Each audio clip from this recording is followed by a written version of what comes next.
नरेंद्र दामोदर दास मोदी ईश्वर की शपथ लेता हूं कि मैं विधि द्वारा स्थापित भारत के संविधान के प्रति सच्ची श्रद्धा और निष्ठा रखूंगा। पीएम मोदी ने लिया बड़ा फैसला।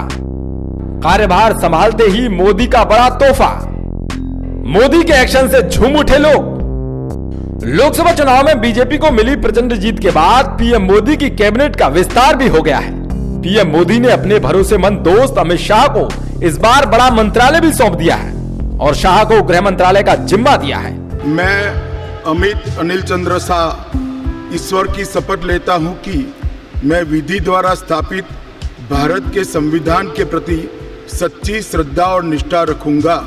जबकि कई कैबिनेट मंत्रियों को पिछली बार की तर्ज पर ही मंत्रालय दिए गए हैं। जिन मंत्रियों को दोबारा से लगभग वही मंत्रालय सौंपे गए हैं उनमें पीयूष गोयल, मैं पीयूष वेदप्रकाश गोयल ईश्वर की शपथ लेता हूं कि मैं विधि द्वारा स्थापित भारत के संविधान के प्रति सच्ची श्रद्धा और निष्ठा रखूंगा। नितिन गडकरी, मैं नितिन जयराम गडकरी ईश्वर की शपथ लेता हूं कि मैं विधि द्वारा स्थापित भारत के संविधान के प्रति सच्ची श्रद्धा और निष्ठा रखूंगा। रविशंकर प्रसाद, मैं रविशंकर प्रसाद ईश्वर की शपथ लेता हूं कि मैं विधि द्वारा स्थापित भारत के संविधान के प्रति सच्ची श्रद्धा और निष्ठा रखूंगा। और धर्मेंद्र प्रधान आदि मंत्री शामिल हैं। मैं धर्मेंद्र प्रधान ईश्वर की शपथ लेता हूं कि मैं विधि द्वारा स्थापित भारत के संविधान के प्रति सच्ची श्रद्धा और निष्ठा रखूंगा। लेकिन जब पीएम मोदी ने सबसे बड़े लोकतंत्र की कमान संभाल ही ली है तो एक्शन लेना भी उनके लिए आम बात है। और इसी सिलसिले में पीएम मोदी ने शपथ ग्रहण के ठीक एक दिन बाद कैबिनेट का विस्तार करते हुए एक बड़ा फैसला ले लिया है।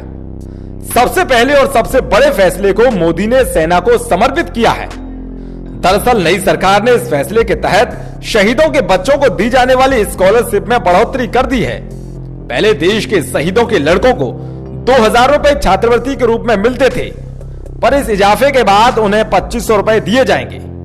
वहीं देश के लिए अपने प्राणों की आहुति देने वाले सैनिकों की बेटियों के लिए स्कॉलरशिप को 2250 से बढ़ाकर 3000 रुपए कर दिया है। दरअसल ये रकम नेशनल डिफेंस फंड के अंतर्गत शहीदों के बच्चों को प्राइम मिनिस्टर स्कॉलरशिप स्कीम के तहत दी जाती है, जिसमें नई सरकार की ओर से 31 मई को इजाफा किया गया है। बता दें कि राष्ट्रीय रक्षा कोष के तहत दी जाने वाली इस स्कॉलरशिप में पहले सिर्फ ड्यूटी के दौरान सैन्य बलों, अर्धसैनिक बलों और रेलवे सुरक्षा बलों के शहीद जवानों के बच्चों को छात्रवृत्ति दी जाती थी, पर अब इसमें राज्य पुलिस के कर्मचारी भी शामिल कर लिए गए हैं। यानी कि अब राज्य पुलिस के बच्चे भी इस स्कीम का फायदा उठा पाएंगे। दरअसल खुद पीएम मोदी ने अपने ट्विटर अकाउंट पर एक वीडियो ट्वीट किया है जिसमें वो दस्तावेज पर हस्ताक्षर करते हुए दिखाई दे रहे हैं। इस वीडियो को ट्वीट करते हुए पीएम मोदी ने लिखा है, हमारी सरकार का पहला फैसला भारत की रक्षा करने वालों को समर्पित है। राष्ट्रीय रक्षा कोष के तहत पीएम छात्रवृत्ति योजना में स्वीकृति बड़े बदलाव, जिनमें आतंकी या माओवादी हमलों में शहीद हुए पुलिस कर्मियों के बच्चों के लिए बढ़ाई गई छात्रवृत्ति शामिल है। दरअसल पीएम मोदी ने दूसरी बार प्रधानमंत्री पद की कमान संभाली है, जिसके बाद मोदी सरकार का पहला फैसला शहीदों के परिवारों के नाम रहा। इसका फायदा शहीद पुलिस वालों के बच्चों को भी मिलेगा। खैर, पीएम मोदी ने अपने पिछले कार्यकाल में भी सेना पर बहुत फोकस किया था और वन रैंक वन पेंशन जैसी योजना को भी लागू कर दिया था। Yudhishthir Upadhyay, VK news.